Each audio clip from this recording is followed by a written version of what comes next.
Well, hello, everyone. I'm James Dobson, and you're listening to Family Talk, a listener-supported ministry. In fact, thank you so much for being part of that support for James Dobson Family Institute.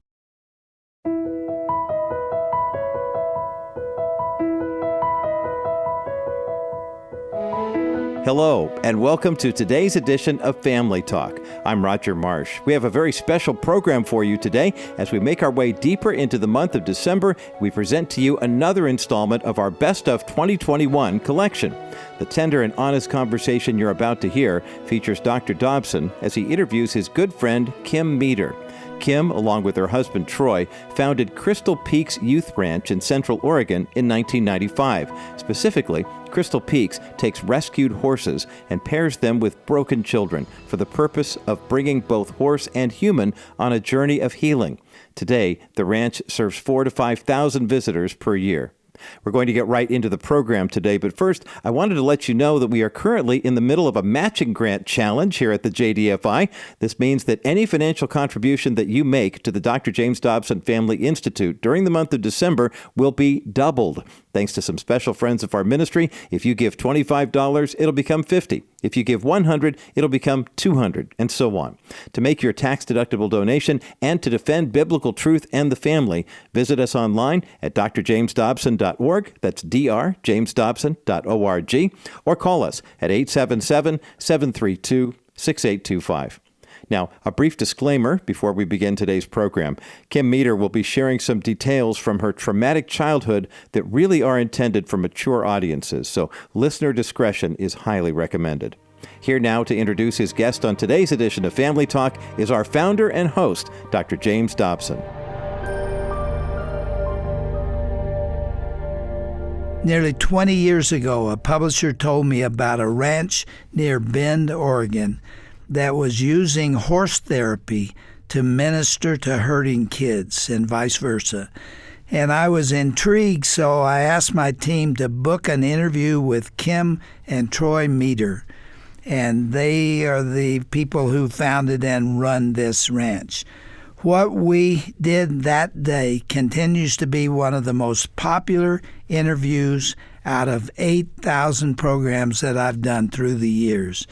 The Meeders have been my guests many times since then, and they remain close friends to Shirley and me. Their organization, Crystal Peaks Youth Ranch, has blossomed into a thriving place of hope and healing for both young people and abused horses.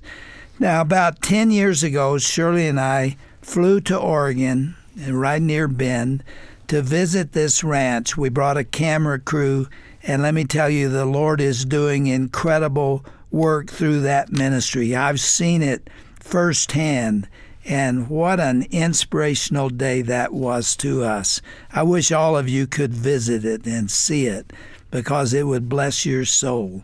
Well, Kim is with us today to give us an update on their ministry and to talk about her new book, Revival Rising. I'm excited about that. And I can't think of a more important topic to discuss during these volatile and unprecedented times. And let me tell you a little bit more about Kim Meeder before we begin. She is a popular author and a highly sought-after international speaker. Kim and Troy started Crystal Peaks Youth Ranch back in 1995, and they have witnessed firsthand God's blessing on their work. I remember, I think when we started, they had a 10-acre ranch, which wasn't enough. They now have a ranch of over 100 acres, and good things are happening all over the place. Her first book was Hope Rising, which was so well received that the ranch was awarded the prestigious Jacqueline Kennedy Onassis Award. Kim and Troy have also helped start over 200 similar ranch ministries all over the world. And Kim, my friend, it is so good to see you again. I'm crying already, and we haven't even started yet. Telling your story would take the whole program. It's amazing what God's done with you and Troy. We serve an amazing God. who can do amazing things through anyone who just says, God, here I am. Will you send me? And look what he can do. We've experienced much of the same thing. You know, we didn't have the money to build a ministry either. That was 44 years ago when I started Focus on the Family. And we got a $35,000 grant from Tyndale House to get started. We ran out of money there. We were about to close. And we got together and had prayer, my mother, my wife, and a friend. And we said, Lord, we thought we were doing what you wanted us to do. But, we're kind of in a hole now. So if we did hear you correctly, this would be a real good time to hear from you again. And the next month, nearly $60,000 came in. It is amazing. So we've experienced God's blessing just by depending upon him. How'd you get the money to buy that 100-acre ranch? The ranch has expanded in a way that only Jesus Christ can do. We serve a God that can't be bound by what we think or our understanding or our logic or our education or our experiences. He's a wild God, and he colors outside the lines of who we are. Yeah. And so we were having a ranch fellowship where everyone who wishes to come, we all crowd into a little barn. We feed everyone who comes. You don't charge anybody anything. No, we don't. And this year, on July 4th, the ranch celebrated our 25th year of doing ministry for children with horses that have been rescued. And in 25 years, no family has ever been charged to come to the ranch and experience the love of Jesus Christ. Tell us about the little girl that came up to you.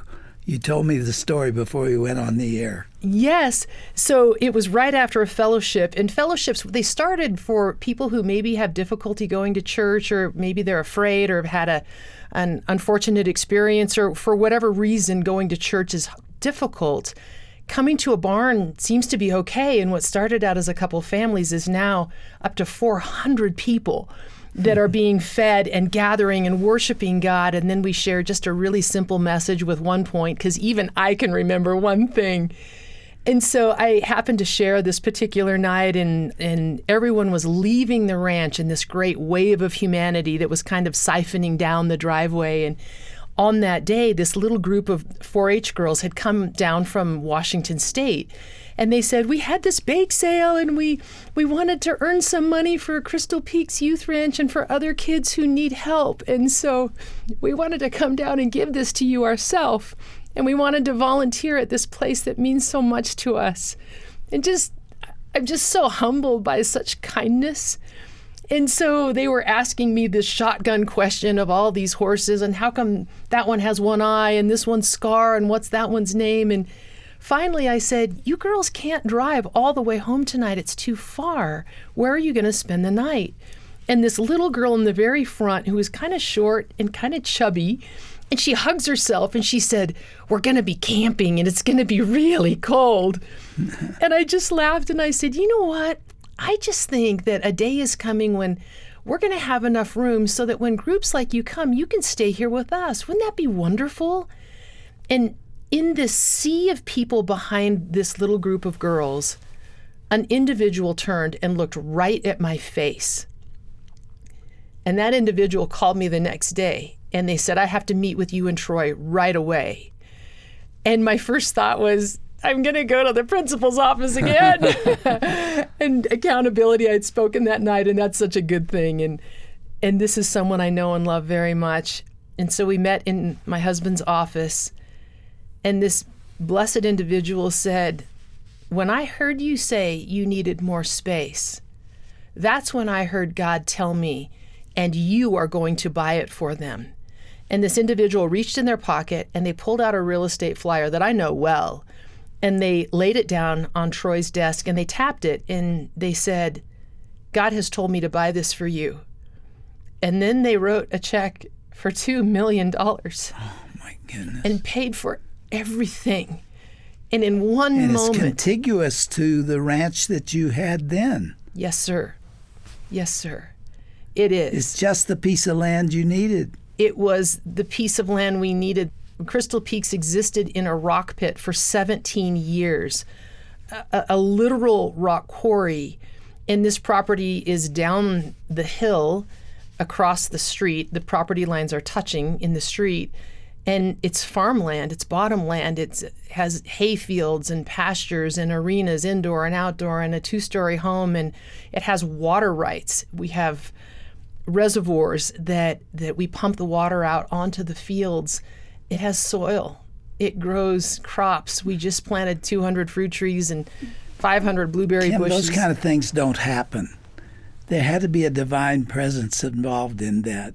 Hand you a check for $2 million for what you desperately needed. I wonder if you remember a day at Focus on the Family when you were there. And after we'd done the program, I said, I want to tell you listeners something. Yes. I believe in this ministry. I'll never I know forget what that day. they're doing, and they need more land. Would you provide it for them? Do you remember that day? I will never forget that day. And what you need to know, Dr. Dobson, is that after 17 years, God answered your prayer. And 2 years later, he did it again. And the ranch was increased again from someone who believes in the ministry of Jesus Christ in this place. And the ranch went from 8.9 acres of rock pit to about 110 acres of farmland. Only Jesus can do this. I'd like you to, we're going to talk about your book, I promise, but I'd like you to explain the science behind what you do. Because what is there between wounded, broken people, especially children, and horses? What is the connection between them, and how did you discover it? That discovery came in my own life when I was 9. And at 9 years of age, that's when I would look at my parents and want to be just like them. My mom was the most beautiful woman I had ever met from the inside out. And she was kind and gentle and loving. And my dad was a wild child of the wilderness. And in my mind, he wore a cape and flew. And there was nothing that my parents couldn't do. And it was during that season in my young life that my dad's best friend picked me up at my little school and drove me to my grandparents' house with my 2 older sisters.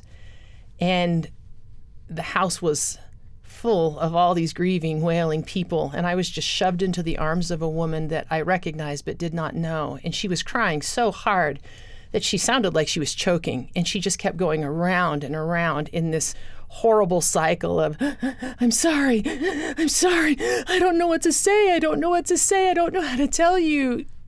I'm so sorry, but your dad has just murdered your mother and taken his own life, and I'm so sorry.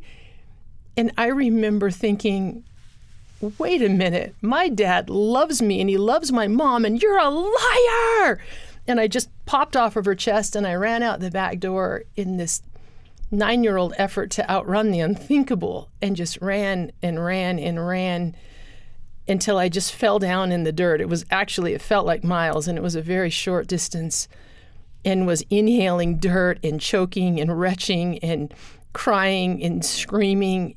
And I could hear my own voice saying, Jesus, help me.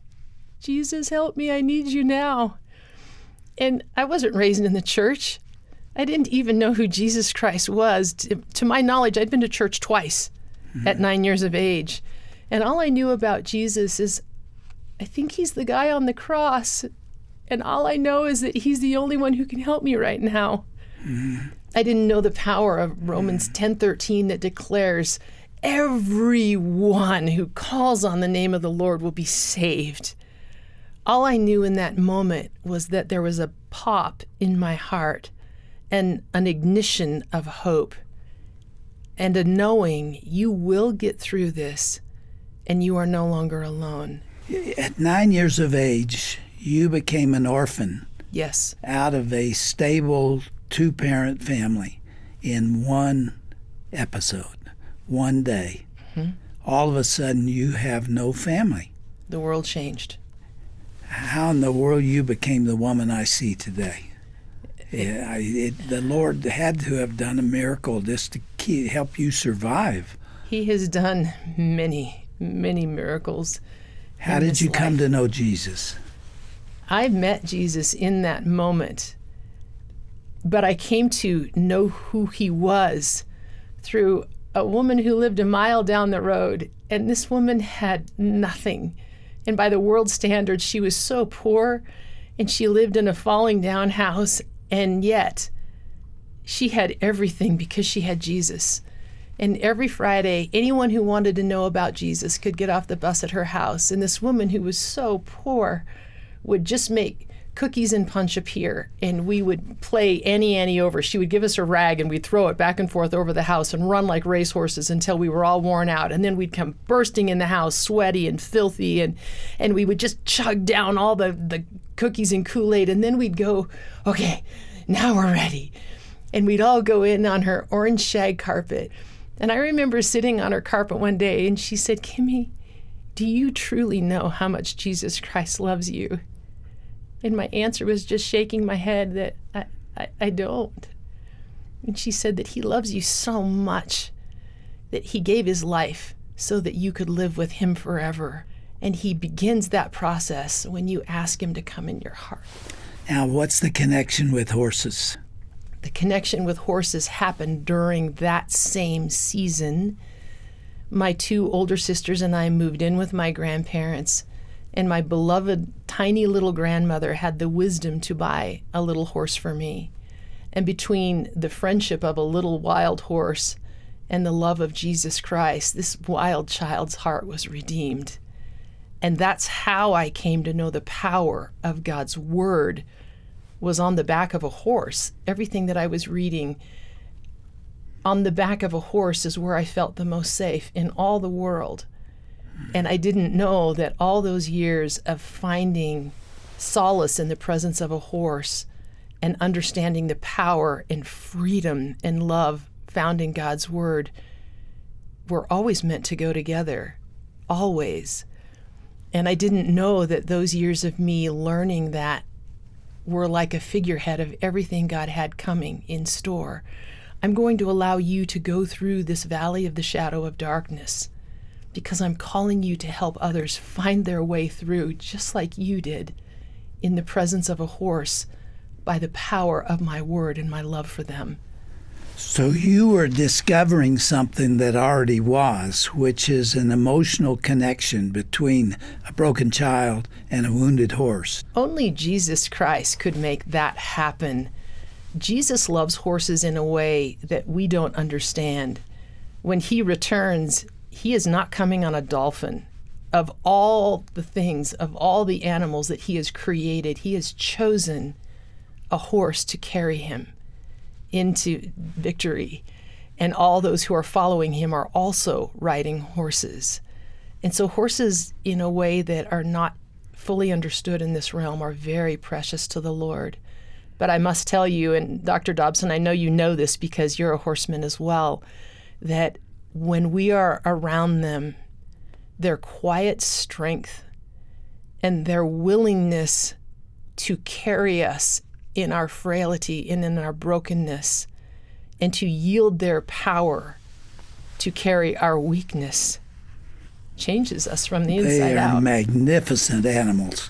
Yes. How you could look at a horse, the way he's designed and the purpose that God had for him and humanity, is no accident. That did not evolve. Amen. That was a conscious design there, not only for the way they're built and structured to carry a man and woman or child, but the temperament of a horse. Yes. Why that big, strong individual would yield his will to yours, I've never fully understood. Right. They serve throughout their lives. Right. I mean, it is amazing, and somehow you have linked those two together in your ranch. And you bring these kids in that are broken. How long does it take them to bond with a horse? Every situation is unique and separate, but typically very, very short amount of time. A very short amount of time. Only Jesus could know that this bonding with a horse helps our heart find peace and relax so that we can receive his redemption and his salvation. The horse would tell you, this isn't about me. This is about the one who made me. Let's discover his love together. And that's the foundation of what the ranch does, is pairing hurting children and hurting families with horses that have also been rescued from their own wreckage. We're running out of time for today's program. Truncate a story that you told the very first time you were on my broadcast back in the Focus on the Family days about a little boy who was so utterly broken, shattered. He had been abused terribly. Yes. And you introduced him.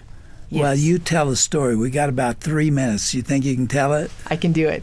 And so this young boy came up with a counselor, and they were unannounced. All the horses were in use but one. And the counselor said, "Can you help us?" And I said, "I think so." And so I told this little boy, I asked him, first of all, "Hey, Adam, have you ever ridden a horse before?" And he just looked down and shook his head. And I said, "Well, would you like to today? And I have this pony in the back of the ranch that would very much like to meet you." And he looked up at me and he flashed this little grin and he took off running. And from any other perspective, that would have looked wonderful. And from my perspective, I was horrified because all of his teeth were broken out by his own dad. His dad would get drunk and he would beat his son so badly that every tooth in his face was broken. And then he would shoot at him as he ran away in his yard. And the counselor told me, it's a miracle he's even alive. And so we brought the pony out and I helped this little boy do everything by himself by just putting my hands over his hands and giving him that victory of accomplishment. And finally, we'd had the saddle, the pony's groomed. Now it's time to put on the bridle. And I showed him exactly where to stand and where his hand should be to position the bit and move the bridle up over his ears. And then I stepped back. And as he stepped toward this pony, this little blessed Hobbs reached his neck around so tightly that he held Adam in his neck so tight that he couldn't raise his arms. And he was afraid. He just rolled back and looked at me, and his eyes were so frightened. And I had never seen this pony do that before or since, and I just blurted out what I thought, and that was that, "Oh my goodness, Adam, you must be so special. This pony's giving you a hug. You are so special." He's hugging you. And you could see his face relax and his eyes start to move back and forth as he's understanding. And then he turned toward this pony, and I could hear this little whisper. And as I leaned in, I could hear this little battered boy whispering in this pony's neck, "He likes me. He likes me. He likes me." And then he starts scratching his neck, and then he turns around and he looks at me with these brilliant, shining eyes, and he declares out loud, "He likes me. He really, really likes me." And those broken little teeth could have never been more beautiful in that moment. Oh, my goodness. And that's the foundation of what we do at the ranch every day. You still cry over that story, don't you? I do. And so do I. Someday. I wish I could have been there. I wish I could have seen that. Someday I hope for a strapping young man to walk up my driveway and say, "You will not remember me, but I will never forget you. My name is Adam, and I'm alive and I'm okay because you introduced me to the love of Jesus Christ in this place." Oh, my. Kim, you have flown here to Colorado Springs to be with us. Don't you dare move. We're going to close this program and we're going to keep talking. And we'll let people hear tomorrow what we're about to say. Yes, sir. I appreciate you being here. You are a great lady. Thank you, sir. And you got a great husband named Troy. God be with you, friend. Thank you.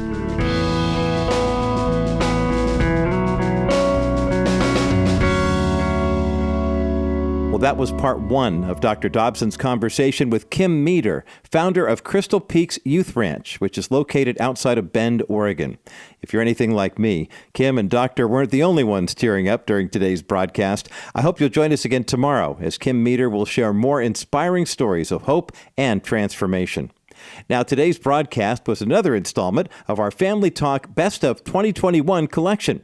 We've compiled these special programs into a Best of Broadcast 2021 CD set. This collection contains 18 programs on 6 CDs and would make a wonderful Christmas gift for someone special on your list. Request your copy of the CD set by December 10th to receive it in time for Christmas. It's available to you for a suggested donation of $50. Just visit drjamesdobson.org/best-of-2021. That's drjamesdobson.org/best-of-2021. Or call us at 877-732-6825. Well, that's all for today's edition of Dr. James Dobson's Family Talk. Join us again next time to hear the conclusion of Dr. Dobson's interview with Kim Meeder. I'm Roger Marsh, wishing you a joyful and restful rest of your day.